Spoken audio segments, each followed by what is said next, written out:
Top quality और consistent performance के लिए सिर्फ सिल्वर पंप नाम याद रखना।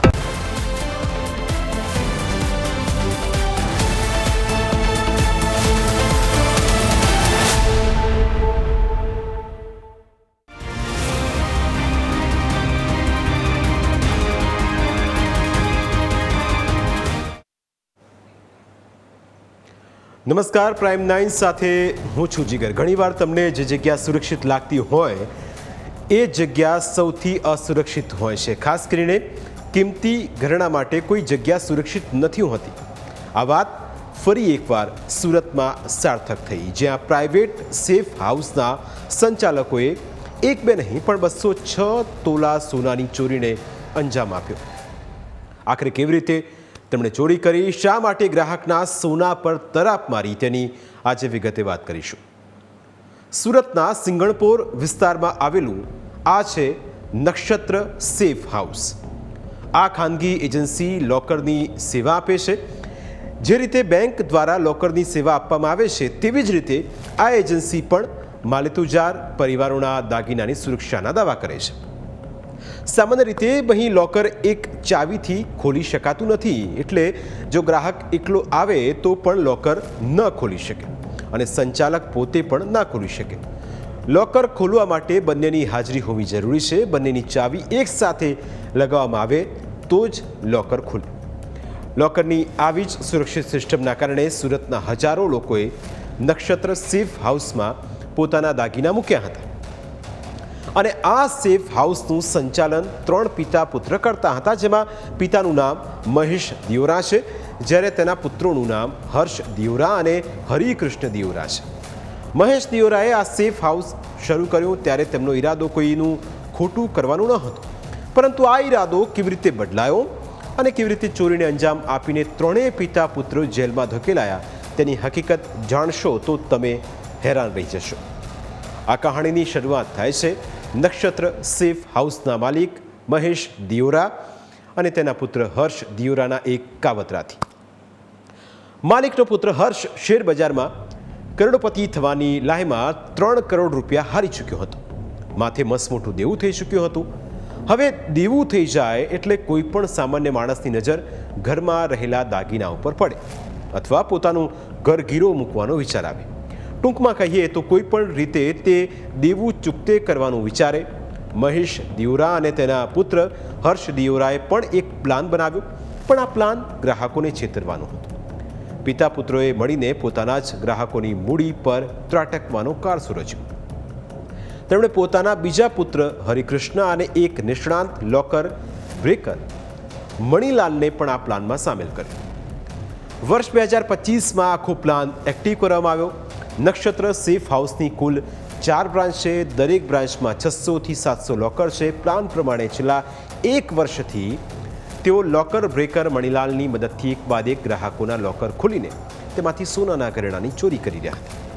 તેઓ કુલ 6 ગ્રાહકોના લોકરમાંથી 206 તોલા સોનું ચોરી કરી ચૂક્યા હતા, જેની બજાર કિંમત 2.67 કરોડ છે। તેઓ ચોરી કરેલું સોનું વેચીને પોતાનું દેવું ચૂકતે કરી નાખ્યું। અત્યાર સુધી તો આ વાતની કોઈને જાણ નહોતી, પણ કહેવાય છે કે પાપનો ઘડો એક દિવસ તો ભરાઈ જાય છે। મહેશ દિયોરા અને તેના 2 પુત્રોના પાપનો ઘડો પણ ત્યારે ફૂટ્યો જ્યારે એક ગ્રાહક પોતાના દાગીના લેવા સેફ હાઉસ પહોંચ્યા। આ કેસના ફરિયાદી તેમજ ગ્રાહક રમેશ વાઘાણીએ વર્ષ 2020માં પોતાની પત્નીના નામે નક્ષત્ર સેફ વોલ્ટમાં B202 નંબરનું લોકર લીધું હતું, જેના માટે તેઓ મહિને 1700 રૂપિયા ચૂકવતા હતા। તેમનું કહેવું છે કે પ્રસંગ હોવાથી તેઓ લોકરમાંથી દાગીના કાઢવા ગયા ત્યારે લોકરમાં માત્ર 1 મંગળસૂત્ર, 2 કડલી અને 3 વિન્ટેજ બચ્યા હતા, જ્યારે બાકીના 63 તોલાના દાગીના ગાયબ હતા। જેથી તેમણે સીસીટીવી ફૂટેજ ચકાસવાની સંચાલક પાસે માગણી કરી। બપોરથી સાંજ સુધી સીસીટીવી તપાસવાની પ્રક્રિયા ચાલી રહી હતી। તે દરમિયાન સેફના કાઉન્ટર પર બેસતો કાવતરાખોર હર્ષ દિયોરા એકાએક ઉશ્કેરાઈ ગયો। તેણે ફરિયાદીને ધમકાવી દીધા અને હાર્ડ ડિસ્કમાંથી બધો ડેટા ડિલીટ થઈ ગયા હોવાનું જણાવીને સીસીટીવી બતાવવાનું બંધ કર્યું, જેથી ફરિયાદીને શંકા જતા તેમણે તાત્કાલિક સિંગણપોર ડભોલી પોલીસ સ્ટેશનમાં અરજી કરી હતી। આ કેસની પોલીસે તપાસ કરતા જ પોલીસે 3 મુખ્ય આરોપીઓની ધરપકડ કરી છે આરોપીની તપાસમાં સામે આવ્યું કે તેમણે કોઈ એક ગ્રાહકના નહીં પણ 6 ગ્રાહકોના લોકરમાંથી ચોરીને અંજામ આપ્યો છે।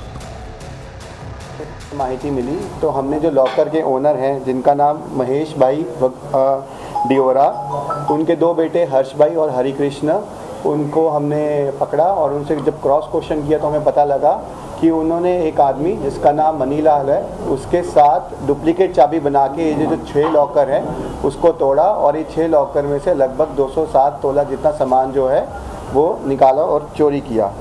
जब हमें इसका कारण जानना चाहा तो हमें पता लगा कि उनका जो बेटा है हर्ष, तो उसने शेयर मार्केट में लगभग 3 करोड़ रुपए जितने पैसे गंवा दिए थे, जिसकी भराई करने के लिए उन्होंने यह कदम उठाया और इस पूरे बनाव में सिंगनपुर पुलिस स्टेशन में एफआईआर दाखिल हुई है। भारतीय न्याय संहिता 316(2), 316(5) और 61(2) के तहत दाखिल किया गया है।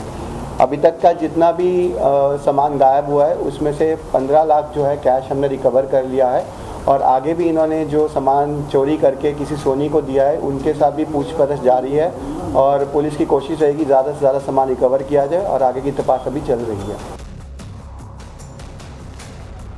એક તરફ આ કેસની તપાસ ચાલી રહી છે તો બીજી તરફ લોકરમાંથી ચોરી થયાના સમાચાર વાયુ વેગે ફેલાઈ ગયા છે, જેને પગલે નક્ષત્ર સેફ હાઉસની 4 બ્રાન્ચના ગ્રાહકો પોતાના કિંમતી ગરણા લેવા માટે ઉમટી પડે।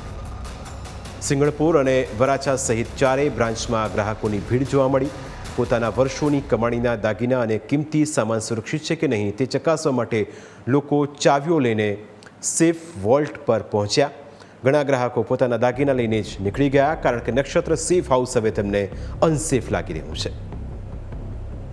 બહુ ખરાબ આ વસ્તુ કેવું છે, એક પ્રશ્ન સંબંધ છે કે ભાઈ ઓકે લોકો વિશ્વાસ કરતા હોય લોકર ઉપર કે આવી કોઈ સુવિધા ઉપર, અને જો એ જ આ રીતે કરે તો પછી બીજાનું તો શું કહેવું। અહીંયાના માલિક અને એના 2 છોકરાએ જો આ પ્રકારનું કામ કર્યું એ વાત સામે આવી છે।